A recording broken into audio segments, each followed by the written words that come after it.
this stadium has not been actually used. It's the stadium that they'll be playing in next season.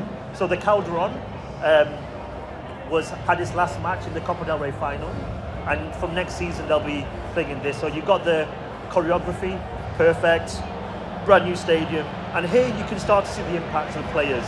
You see the brand new player models that we brought into the game. This is from actually 3D scanning tech, where we've actually fully 3D scanned players, the same that we did with Bolt as well. Yeah. So they look super authentic. The player faces, the expressions as well.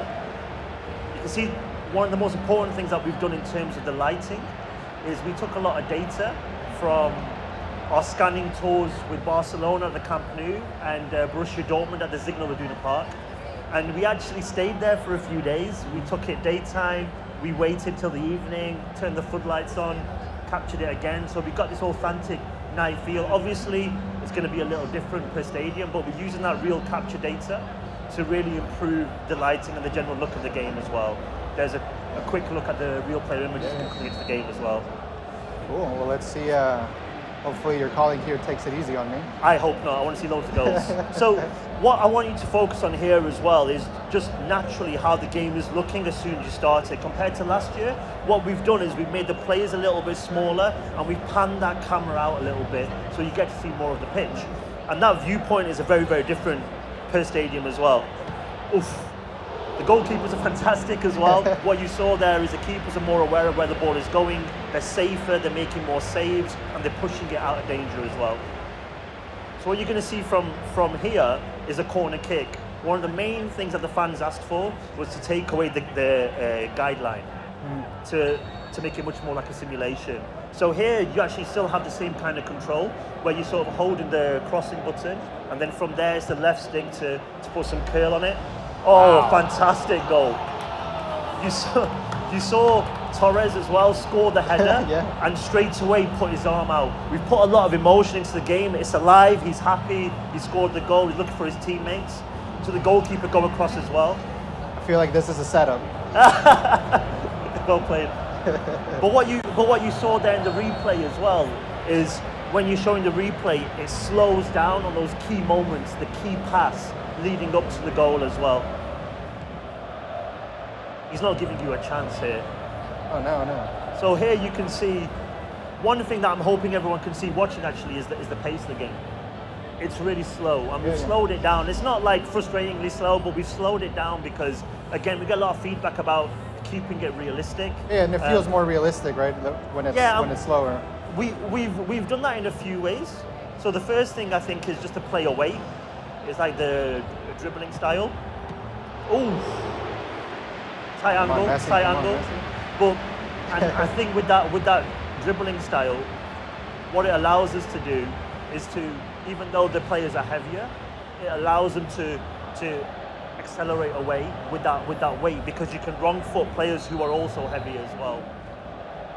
I'll give you a chance here in the corner.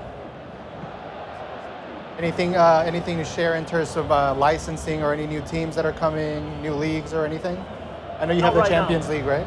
Yeah, exactly. Not right now. Yeah, we're still the exclusive license holders of the UEFA Champions League. And I think the main thing at E3 for us to show, which is new, is the stadium that you're playing in. It's the first time anyone's seen it, never mind, you know, in terms of real life as well. No one's actually seen a match in that stadium, so it's great to have it here. In terms of licenses, we tend to always wait until we get closer to launch. We usually use Gamescom show, which is usually at the last week of August, to announce all those things. What I can tell the viewers right now is that we're gonna add more teams, and it's all positive news. I think everyone's gonna be really, really happy, not only with the licenses, but also with some of the legend players that we're working with as well. Yeah, can you talk a little bit about, I know Diego Maradona is coming, you announced that, right? Exactly, yeah, I mean, it's no real surprise. We had him last year, but I think what was really nice about it is that we could reinforce the fact that we are working with legend players, and also to sort of give a tease to a lot of people that we will be working with the biggest legend players this year, and we've got some really, really cool announcements as Griezmann, hotline bling. That's great. What was really, really nice about that one was the dribbling style of Griezmann. You'll notice with the dribbling that things feel really, really, really heavy, but you have these players like Griezmann who can dribble fast, accelerate, touch, sit the keeper down, and a nice little lofted finish as well. I mean, Asim's making it look really, really easy right now. Maybe you can tell the difference right away when you're controlling someone like Messi or Piqué, right? Like yeah, exactly. He's so much more versatile and I quicker. think that's great. And I think that's in the DNA of PES. I mean, I did some presentations today and I told people about the massive changes that we're making to PES, how this is a new 3-year cycle. And a lot of the people who really like PES 17 got really scared. They were like frightened, but I think one of the most important things is PES is PES. And you know what kind of makes PES, which is that responsiveness, that individuality, that attention to detail with how players feel and how teams play as well. As long as we keep that in the game, keeping it instinctive, responsive, and how you're playing it, it's not predetermined, so you're not doing button presses to do crazy things. It's all happening naturally. I think no matter what we do with the game, it will always stay as PES. So even now when you're using the left stick, if you sort of move it fast, you'll notice the player shimmying and turning without touching the ball. It's not a button press to do that or to hold it, it just happens naturally. Again, based on skill, someone like Neymar will do more exaggerated shimmies and turns. And we've got this new auto protect feature as well, where the players sort of block the players so you can control the pace more. So when you're dribbling, you'll sense players coming and you'll block them off, which is really important to dictate the pace of the game. Again, making it slower, keeping it realistic as well. What about for the defenders, you know, those who like to play on the back? Yeah, it's not a case of like holding X and rushing in. You have to be a lot more careful. Certainly, I think what's really nice to see is the different styles of play. Here, as you attack Atletico Madrid, you can see the very deep defensive line. You got the midfielders very, very, very close to their central defenders as well. And I think when you see, as you guys are, you know, playing as Barcelona, when you see they get the counter-attack, Barca are starting their back line so close to the halfway line that you can counter them a lot, which is obviously kind of playing into the hands of Atletico. Are there any big differences between the PS4, Xbox One, and the PS3 and 360 versions? I think in terms of some of the features, yes. In terms of the gameplay feel, it's very similar actually. Naturally, we can never do these kind of visuals. Some of the animation fluidity won't be there, but that sense of playing PES, that feeling of playing PES is there. We're really sort of proud still. We have so many fans still on the PS3 especially, and they're still playing it. Ooh, nice.